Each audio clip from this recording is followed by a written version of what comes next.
All right, we are at 12:01. We are going to get started. Welcome, welcome. My name is Sean R. Pinkston. I am the DEI chair and the one of the administrators and chairs of this mentorship cohort for going on our second year. And we are happy and excited to have you all here to hear the illustrious Mr. Byron Smith, CCIM from Virginia. And stop me if I'm wrong or if I'm saying too much, but there's so much to say about this gentleman. I can't even begin to tell you. Mr. Byron Smith is a CCIM Esquire president at the Metropolitan Realty Group in Vienna, Georgia. He has Vienna, Virginia, I'm sorry, not Georgia, over 43 years of commercial real estate experience and has been a real estate investor attorney and broker in DC and Northern Virginia markets. He served as attorney for the U.S. Department of Housing and Urban Development, as well as an attorney for a law firm, Milrod, Redmond, and Garland in DC. He's been an instructor at CCIM since '94, educated practitioners from all over the world, China, Russia, Japan, Taiwan, you name it, I could go on and on. He's been involved with the Institute, a member of a board of directors at the Education Foundation, and he's also instrumental as the founder of the Institute's Cultural Development Education Program, which you all may know more so distinctly as CDEP. Starting in 2002. And the purpose of that program is to develop a critical mass of minority CCIM designees who can positively impact their respective communities and the commercial real estate industry in general. Without further ado, I'd like to introduce you to Mr. Byron Smith.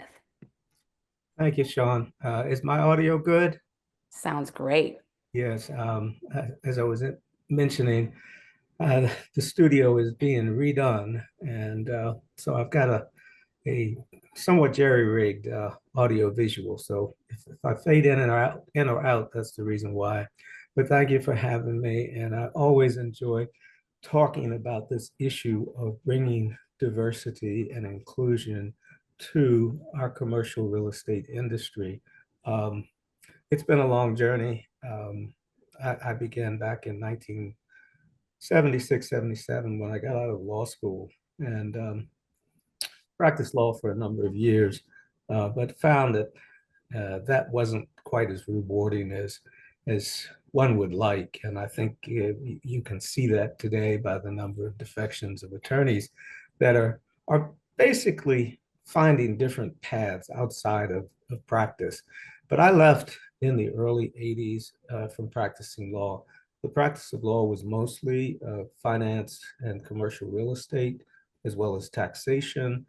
And what I wanted to do was be involved with real estate investment on the commercial side. And it was a long path because back in those days, there weren't many people that looked like us that inhabited the commercial space throughout the industry. And so it was a tougher slog or a jog. But I'll just lay that foundation. And if you want to pick up on some other talking points as we move forward, that's fine. We can certainly, what I want to do is get to any of the issues that would be more helpful to the participants in this particular video chat and to see how we can broaden the scope of people from underserved communities that are getting into the commercial real estate space.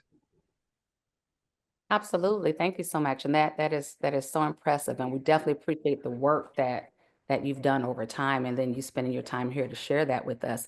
I do want to take this time before we get into another talking point to introduce you to my co-chair as well, Amy Hall, who is on the call with us, and just have her introduce herself real briefly, and then we'll get into a couple of the talking points that we know that we've been hearing some inquiries about over time. Good morning. It is so nice to meet you. And we are blessed to be able to have you here with us today. So I'm very excited to hear your journey and to learn from you.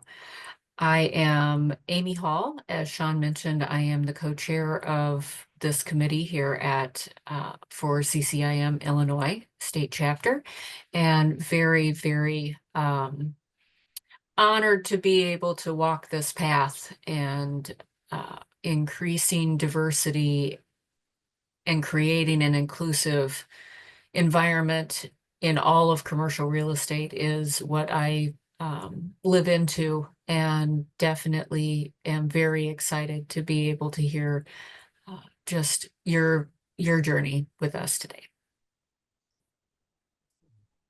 Thanks, Amy. Thanks for that. And so we'll jump right into it, Mr. Smith. So just in general, what is it that made you decide to take the journey into CCIM? That's often a question we get. Why did you decide? How is it helpful? How has it benefited you? What made you decide to actually say in real estate, CCIM, that's the path for me? Well, let me go back a bit. I had been a practicing attorney. I had been through graduate business school in finance while I was in law school. But as I navigated the commercial real estate market here in the DC metro area, I met a lot of CCIMs along the way. One of whom was one of our former presidents, BK Allen. And BK and I became friends. And uh, she and her husband, Ryan, um, were both CCIMs that were very active in the state chapter as well as national, because BK was the president in in 1996, I guess it is. And she said, you know, notwithstanding your background, notwithstanding that you've been to business school, you ought to look at the CCIM program. And the more I looked at it, the more I found it interesting. And again, a lot of the producers here in our local market were and are CCIMs. And so that was the impetus to really look at the program and then get involved. And once I looked at it within, I guess, a year and a half, I completed the program and began the designation process. So began getting designated. So it was kind of a no-brainer. I mean, when you look at how the courses were taught, particularly back then, because they were very, very intense, and everyone that was involved with the program were just real producers. So that was the impetus. And so what I'm hearing in a nutshell is there was influence. There was influence from your peers, from your colleagues for something that they saw beneficial and they saw potential in you that you could definitely benefit from by taking that path. So that's what this platform is, an influence of a group of your peers and your collaborators to go the CCIM route. So appreciate that part. In addition to that, what made you decide on the specialty first and foremost? What are your specialties, or is your specialty, and what made you decide on that throughout your journey? Well, my specialties have been focused on one, advisory services. I've provided using the background as an attorney as well as a CCIM and as an investor, services to other investors, not necessarily the larger institutional type activity, but rather more associated with investors who are more local and who are in that mid-range investment environment. And so that was part of the activity. But for me, the importance was investment in commercial real estate properties, primarily office and multifamily. And that's been the focus over the last 40 plus years. I've found that it's been a different journey because, as we know, real estate goes through cycles and there are always opportunities, particularly in the down phase of the cycle. And so that's where I have spent a lot of the focus in terms of acquiring activities on a counter-cyclical basis. Now, as you go along and go through your career, your focus can oftentimes change. And mine has changed significantly in the last few years. And I've put more and more of a focus on ground leases being the safest of all of the real estate commercial real estate investment opportunities, even more so than single tenant net lease opportunities. And to that end, I've actually authored a course in the Ward Center to open the eyes of other folks in the arena of ground leases. Ground leases, I think, are extremely important. They're great tools in terms of the commercial real estate investment industry. So that's where a lot of my focus is right now. Love that. Thank you for sharing that. And that's one of my specialties as well. And I say one because I recently just delved into multifamily last year. But net leases and ground leases, those are my babies, my bread and butter. And I totally concur with you 100%.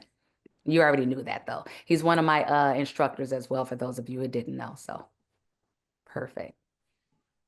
Let's see.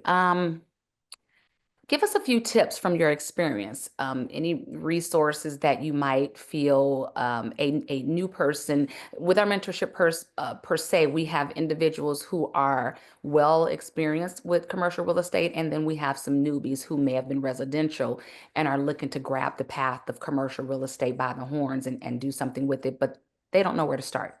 They don't know what to do. What does that look like from your arsenal? Well, if they are newbies and then obviously not already engaged in CCIM, the first thing they need to do is complete at least the foundations in the CI 101 course. And to that end, um, that will give them many of the tools that they need to get started. If they are there, though, I think one of the best things that they could do, whether and again, I can't speak so much from the brokerage side because although I'm a licensed broker, that never was my forte. It was not something that I could be passionate about. So I'm not going to try to give tips in that direction. But I would say whatever their interest is, whether it be brokerage, whether it be advisory services, whether it be investment, identify and actually be like a pit bull or at least that little um, chihuahua that's biting at the ankles. Find that mentor, that individual that can provide the opportunity to give them some experience. If they can't find the mentor, try to join a team that will give them the experience. It's tough out there if you're just beginning and you don't have a avenue in order to get on the real estate trail. So I think those would be some of the pointers that I would give to them to begin that process.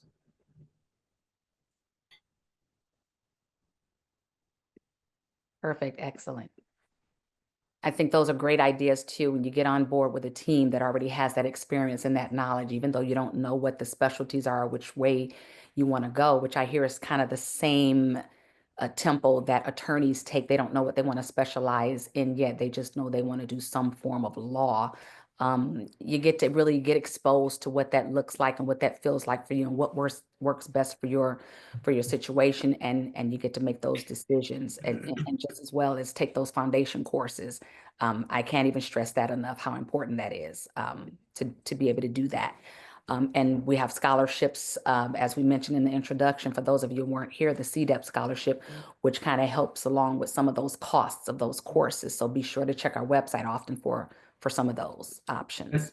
And that really is, that cultural diversity education program, which, and I can only say that it was an idea that germinated in me 2001, 2002.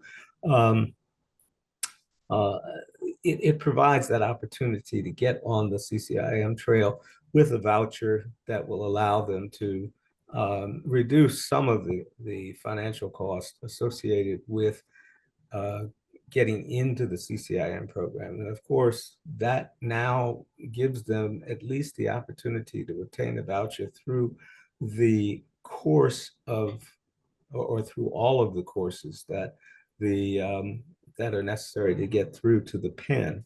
But let me just say one thing, I don't want to take full credit for the CDEP program simply because there were so many other people that were on board back in the day, particularly people like Barry Spicer, who was the president of the Institute, in 2002 who was on board behind it, and Scott McClendon down in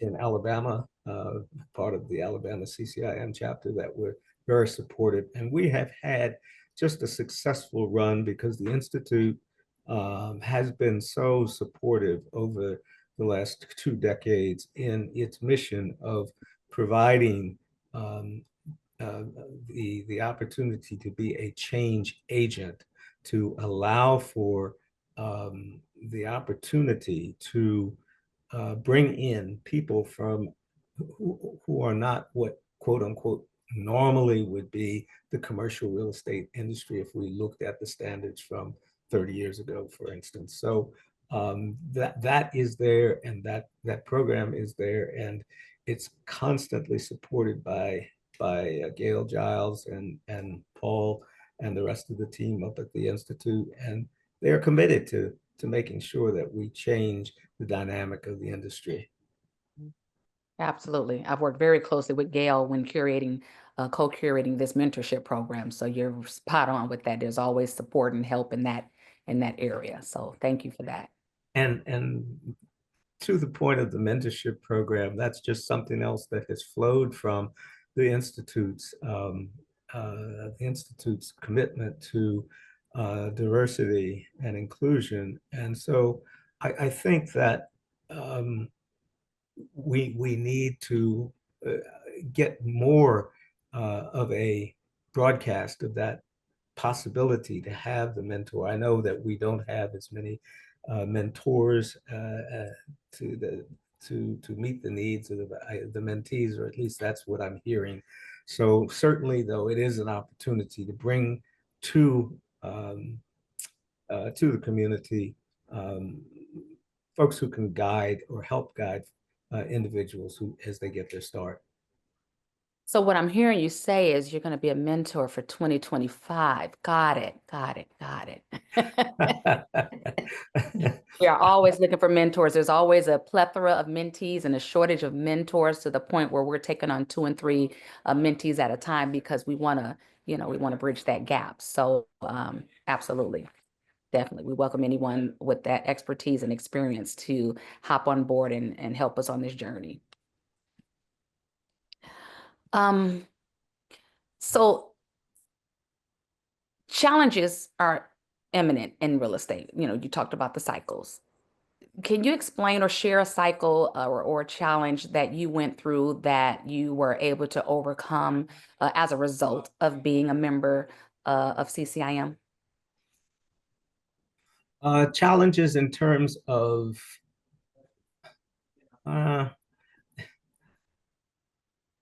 I guess with respect to challenges, the challenges that I have been able to overcome with respect to investment have been understanding, particularly from our approach to market cycles that we, of course, teach as part of our program, but understanding, where the cycle is. You can be devastated in terms of being an investor over a period of time if you are not in sync with where the market cycles are. And we focus on Dr. Glenn Muller out at Denver University and his cyclical analysis of the commercial real estate market.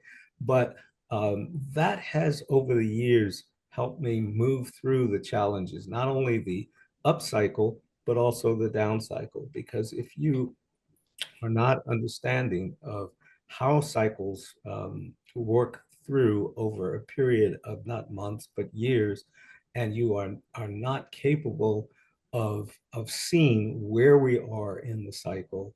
Not that we can predict anything, but we certainly need to know where we are in the cycle, and understanding where we are in the cycle can either help you avoid making mistakes that other practitioners might make. For example, pulling the trigger too soon and letting a property go, when we might be going from the cusp of the um, recessionary phase of the cycle through to the recovery phase of the cycle, knowing and understanding that might avoid making a critical error in terms of the disposition of property at a wrong time.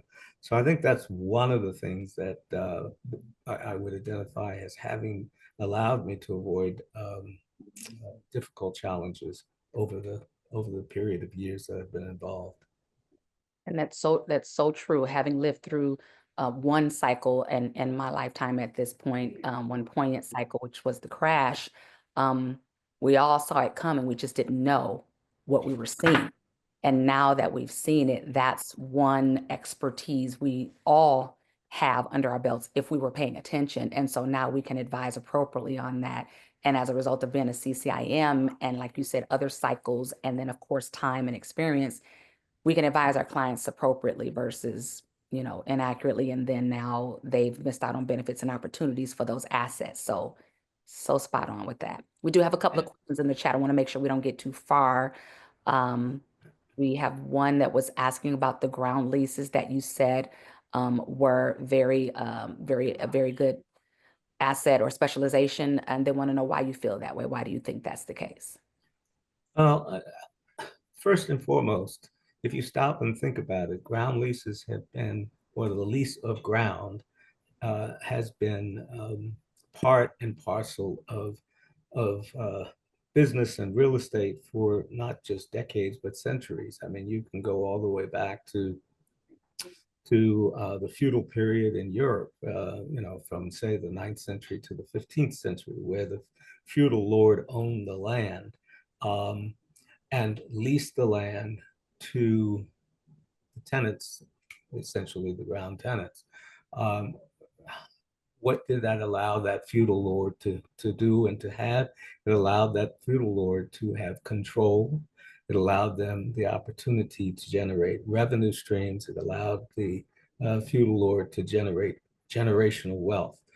Fast forward to where we are today in the commercial real estate market, there is nothing safer than the ownership of the ground. I mean, if you look at the hierarchy of or an overview of the commercial real estate marketplace, the hierarchy is safest ground leases, next single tenant net leases, next perhaps industrial, things like data centers. Next thing, retail, multifamily, somewhere in the mix, there's going to be office, so on and so forth.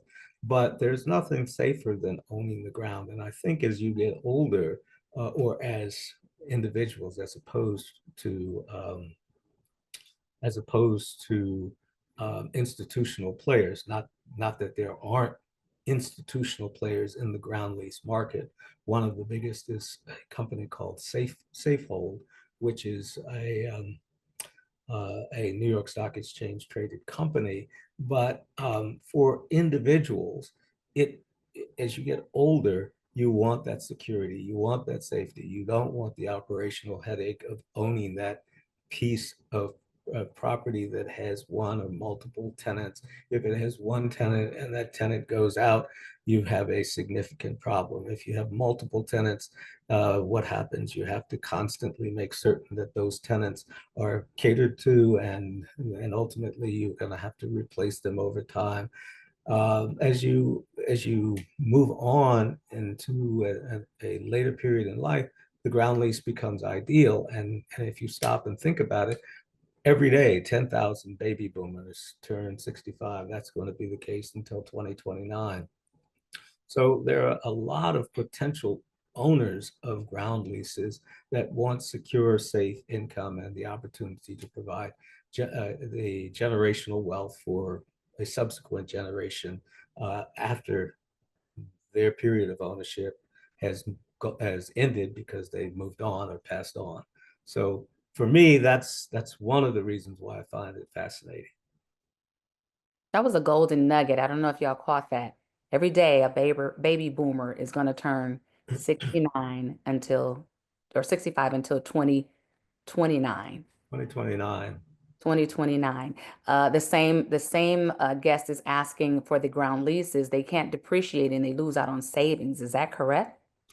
Well, you cannot depreciate or cost recover the land. That is true, but you're looking. I think that in that instance, you're looking at the investment from a tax perspective. In the case of the ground owner, usually that ground owner is investing not so much for tax benefits, but for the purpose of one, maintaining a revenue stream and a revenue stream that is consistently above the rate of inflation. And so if you're owning that ground lease and that ground is returning, say, 6% of the value of the land, um, yes, you're going to have that stream of income. You're going to have inflation protection. You're going to have a real asset. Oftentimes, that will outweigh the tax benefit that might come from being able to depreciate or cost recover the asset that might be on top of the land.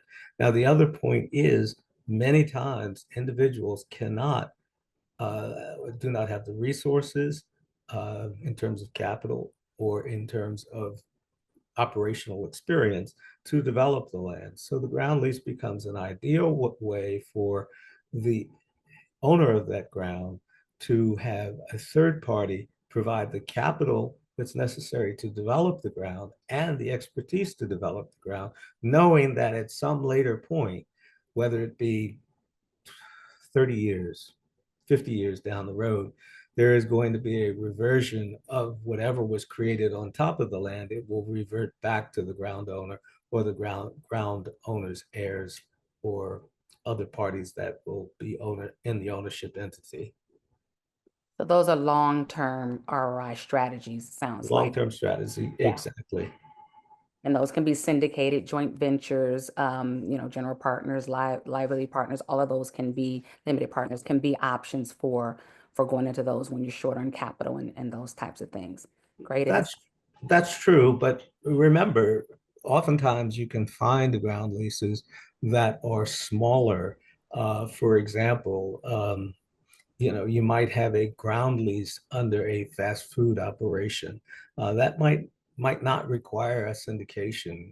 It might be the investor has the capacity simply to buy that asset without um, uh, any kind of equity partner coming in and joining in to make the acquisition. So there are opportunities on a smaller scale. You just have to sniff them out in your local market. Love that. Great point. I'm on the smaller scale, by the way. There's nothing wrong with that. Amy, you had a question?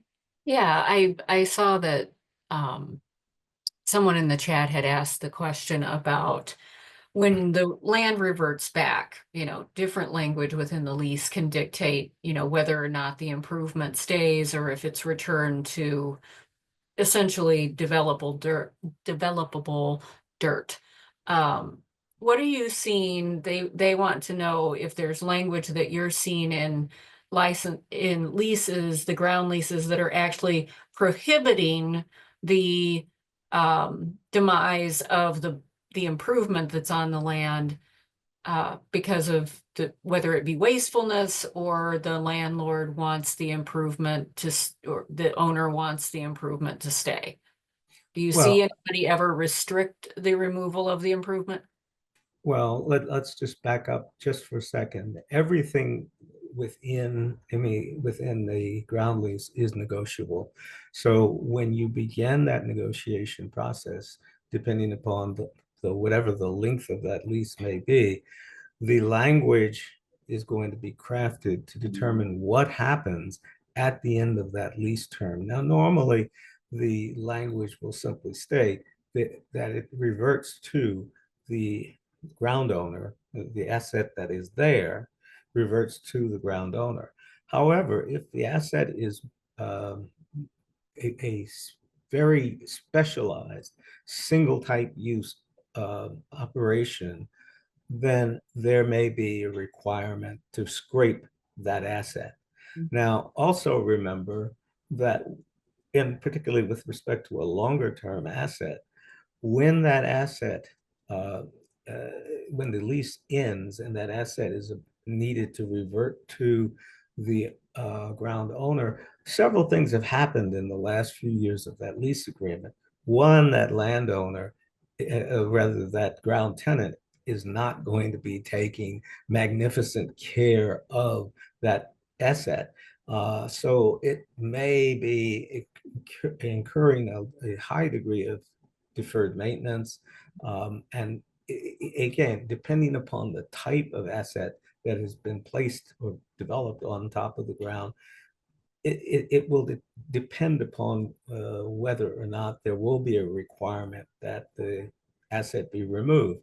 What we're seeing today, and what's becoming more interesting, um, is something called a convertible ground lease, which the language stipulates that at the end of the lease term, the ground lease owner does not get the asset. Actually, the ground becomes the asset of the ground tenant. And so this is becoming interesting.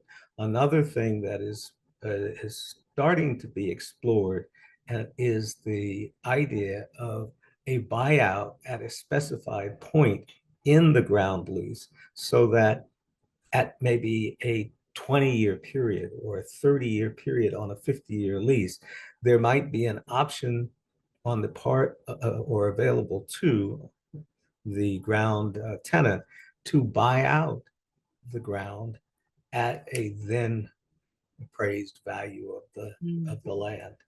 This makes the deals much more um, palatable for the landlord, the tenant, and the potential ground, or rather the leasehold lender.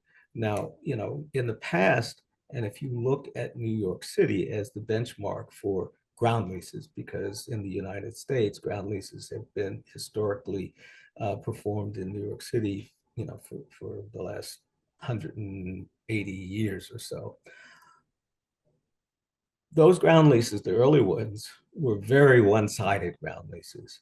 They were ground leases that allowed any tenant uh, to lease the land, but they were very, very one-sided in favor of the landlord. What we're seeing now in the modern ground leases is a much more balanced ground lease, and that ground lease allows the landlord and the tenant to be on a more level plane.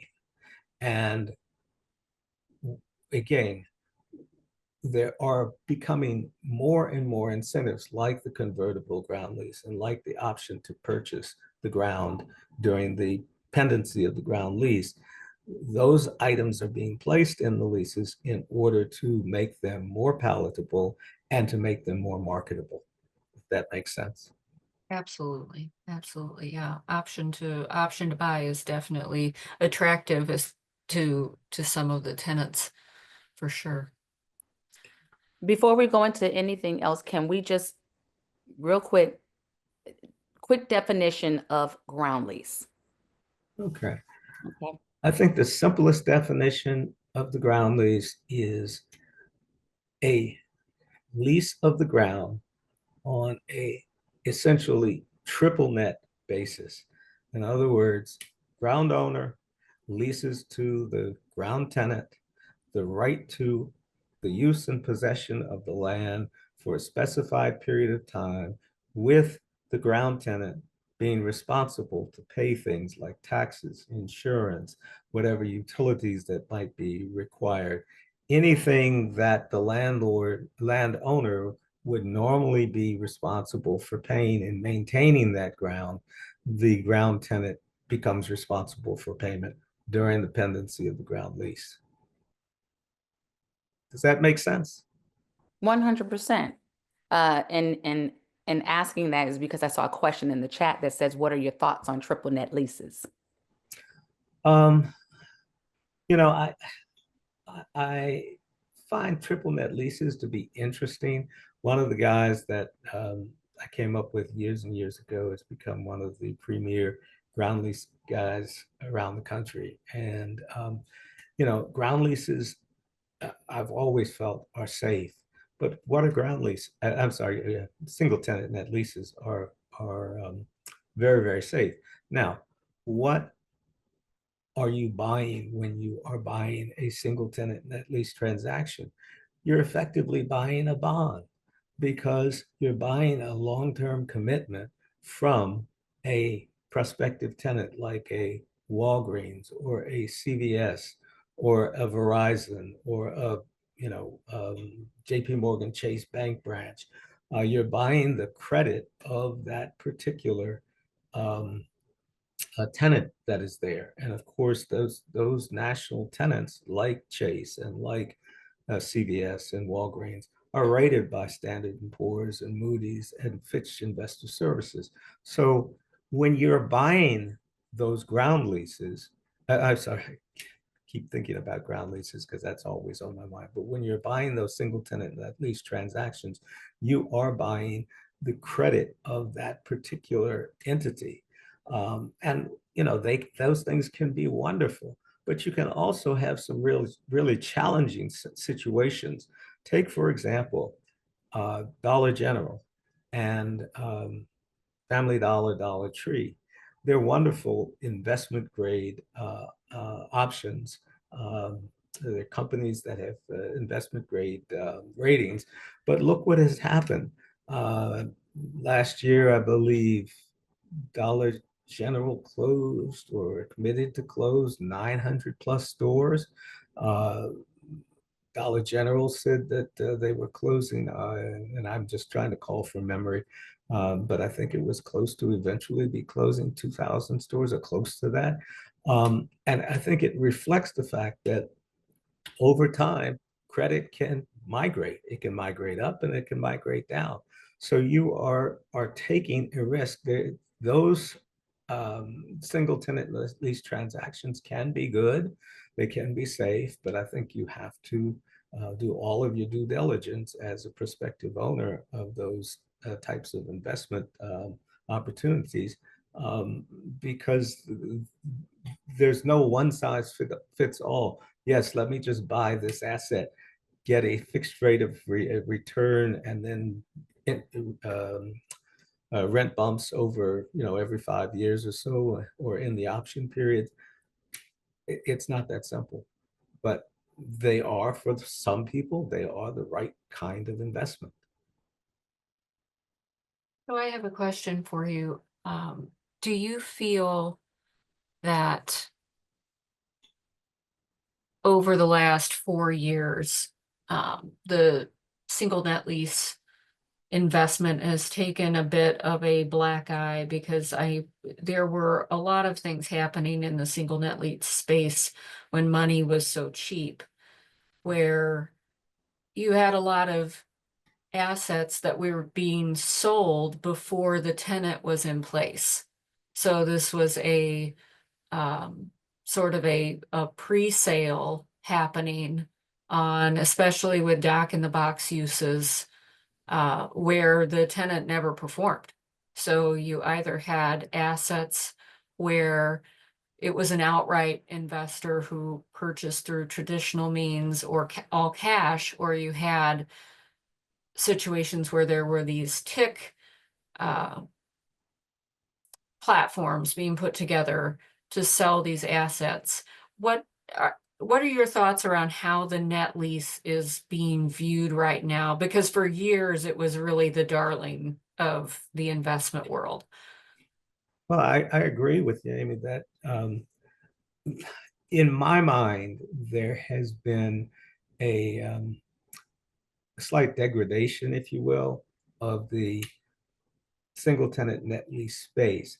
I don't want to put a time frame on it so much, but if we go back to say just before the pandemic, I think that things were at their height at that point, that period from after the great financial crisis, and as rates were low and there were asset opportunities, people wanted to put money to work because interest rates on T-bills or interest rates on T notes were so low, uh, they had to go further out on the risk spectrum, but they could buy single tenant net lease transactions at a reasonably set cap rate given the current market interest rates.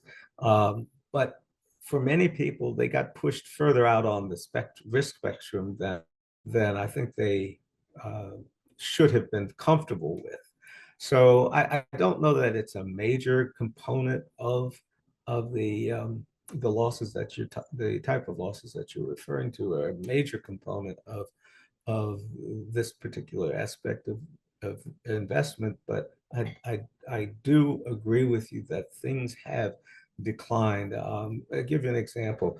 If you look at the stock of Dollar Tree and Dollar General, for example, um, and I can tell you this because I used to own Dollar General. I sold out at $249 about a year and a half ago. It's trading somewhere south of $100 a share now. It reflects, again, what I'm referring to, which is the migration that occurs over time. We cannot predict that. I mean, again, it's just part and parcel of the risks that are undertaken as we try to make some investments in the commercial real estate sector. But again, I, um, I would say yes, for a lot of folks, it has become less um, interesting, less secure than they than the case may have been, say, in 2018, 2019, 2020. As practitioners, what guidance can you give on how to ensure that you're not getting sucked into one of these less than ethical clients? Because that can happen easily too, where you're riding the wave of somebody who says that I'm going to open 300 stores in the next year. For someone who has been in the business long enough, you know that unless they are incredibly well capitalized and run like a machine and they've already got 1,300 stores, there's no shot of opening 300 stores in a year. But when someone is new to the industry, the excitement behind the opportunity to really kind of hitch your wagon to that type of potential income, potential cachet. What's your advice around just the if it's too good to be true, is it It too good to normally be true? is. Yeah. I think that you have to do an incredible amount of due diligence, particularly if you are dealing with equity partners' money as opposed to your own capital. You can take certain levels of risk with your own capital, but when you are dealing with partners' capital, I think there's an extra layer of due diligence, an extra layer of precautionary action that you have to take. One of the things that you have to do is simply do a full court press on the due diligence of the parties that you are dealing with. You know, Essentially, if I'm dealing with someone, I've really scoped them out if I don't already know them or do not have a reference from a very credible individual who's given them a referral. Um, you've got to do a background on them to make certain that you know precisely whom you're dealing with. And it's kind of what Warren Buffett always says. Intelligence is wonderful, capital is wonderful, but the only thing that really counts is integrity. And so, if you're not focused on you know, uh, the individuals or the organization's level of integrity, I think that's problematic, and that's where you get yourself in real trouble. Well, that comes kind of back to the whole, having the opportunity to be a part of CCIM and to be a part of a group where, you know, it's best in class practitioners that you're dealing with, you hope. And in, you know, many cases, that's absolutely the situation. Were there ever any deals where you that you completed with another CCIM that were kind of like milestone deals in your career that really kind of took you, you know, to that next level that you can think of and maybe share with the group? Not milestone transactions. I mean, I know that when I'm dealing with another CCIM, whether it's locally or whether it is someone that I'm trying to make a connection with in some other part of the country, um, I know that there's at least a minimum level of competence, a minimum level of integrity. You know, we have our ethical requirements as part of the designation process. So I would say to you that while I can't say yes, this transaction uh, was biblical, this one was, you know, set a milestone. Um, I've just had good transactions with the CCIMs that I've been involved with. And again, we find that year after year, we're designating more and more, particularly young people. And I think they're beginning to see the worth of the designation across, whether it be the ability to just pick up the phone. You know, if another CCIM calls me and says, hey, you know, can you give me some feedback? You know, I have no problem with picking up the phone. I'm not making any money doing that. But I know that if I pick up the phone and I call somebody out in Seattle or in St. Louis, I'm going to get a reception. I've never had a good reception. I've never had anyone that has said, I don't have time, or, you know, yeah, but I'll do it, but it's going to cost you. You know, it's always a kind of open door. And I think that's one of the things that so many of the new designees are finding out, makes a big difference in their ability to operate. Well, thank you. Thank you very much, Byron. It's now I feel a little uncomfortable just calling you Byron. So my tendency is to That's, call you Mr. Smith. no, that's I'm not that old, Amy. No, it's not about being old. It's just about, you know, being respectful. So No, that's fine. That's fine. thank you for sharing Yeah. just your wealth of knowledge. I think that what is really important for folks that are part of what we're trying to do, you know, Gail asked me, Gail Giles asked me in 2022 to chair the first diversity and inclusion committee that the Institute had. And, you know, when we look back at what we've done and what we're continuing to do, whether it be opening up the Institute to more women, I mean, just stop and think about this. 30 years ago, the number of women that were part of CCIM was just abysmally low.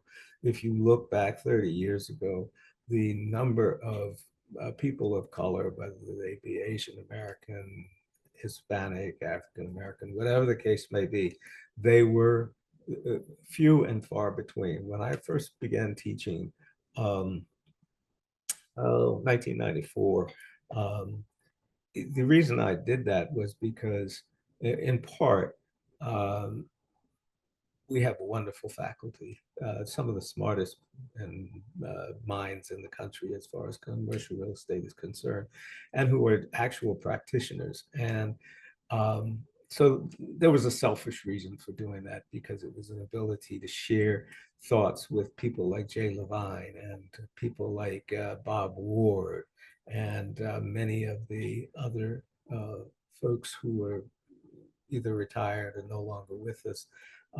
But the other reason was to serve as a role model for folks, because what I found was uh, people who were minority members were reticent about coming into the classroom because they felt so isolated, that they were so different from people who were the norm for commercial real estate. And so that was a very good opportunity to say, hey, you can do this as well. And, and the Institute over the years has taken the ball and run with that. And if you look at the level of diversity that is within the CCIM Institute, and that filters through um, to the commercial real estate industry. And I just tell you a story. One of I won't mention the name because he's a first class, modest individual, but we had a individual who came through the CDEP program in the early part of the program, I guess 2004. Came through the program, had not been involved with real estate, came through, got the designation, eventually became the head person handling multifamily for Cushwake in one of the major marketplaces, and now runs a tokenization company that has done several $1 billion worth of commercial real estate within the commercial real estate tokenization industry. So, when you have that kind of success and you see that migrating through the industry, that change is here and that it will continue to be the case. And these individuals that are coming through have the capacity not only to join in with a lot of the larger companies like Walmart and the brokerage operations, the major flags, Cushwake and CBRE and JLL, but they also have the ability to change the dynamic of the communities that they're in. Years ago, I had a conversation with this was in the 90s, with a couple of brokers over at one of the flag firms. And the point was that they were making, well, retail really doesn't want to go into a lot of the urban core because there's no money there. Well, there's no money there if you, and what I used to argue is there's no money there if you use the normal suburban metrics of median household income. If you get outside of those normal metrics, if you look at the wealth that's within communities that is not necessarily reflective of the local standards, you know, what is the density? What is the dollars per square mile or per square meter? What is unreported income? Not necessarily illegal income, but just unreported income. There is demand there. You just have to measure it in a different way. Well, now we see, fast forward to where we are today, look at so many of your urban cores where, corporations, retailers have said, oh, yeah, there's money there. We're going to invest and put stores there. So I think, those are the kinds of things that you see over time. And hopefully it will continue to change. Thank you so much for that. And we have one final question for you. What's your favorite quote, book, magazine, something that's an earmark of motivation of continued progress moving forward in your journey in real estate, just in life in general? One thing that I keep at the bottom of my email, and that is simply that, in your journey that you take, our journeys are long, they're arduous, but I simply say wisdom is the principal thing. Therefore, get wisdom, and with all thy getting, get understanding. I think if more people followed that prescription, I think we would be in a much better place. I know that's not necessarily a commercial real estate nostrum, but it's something that I try to walk by. It sounds like words to live by. We certainly appreciate you sharing that with us. I hope y'all wrote that down. And if you didn't, you'll be able to catch the recording soon on our website, which I just put into the chat. You'll see this recording within the week on the site under events. So thank you again, Mr. Byron. Does anyone else have any questions before we close out in this last 4 minutes? And if not, we thank you so much for your time. I do want to say, Mr. Smith, too. I keep saying that. Thank you for your time. And we appreciate all of the wisdom, all of the knowledge. Definitely you just pouring into our mentors and mentees and those who are not even in the cohort that joined us today. We thank you so much for being here. Hope you got what you came for. And again, many, many blessings and thank you. Thank you so much. And again, keep fighting, keep getting educated. Education is the key.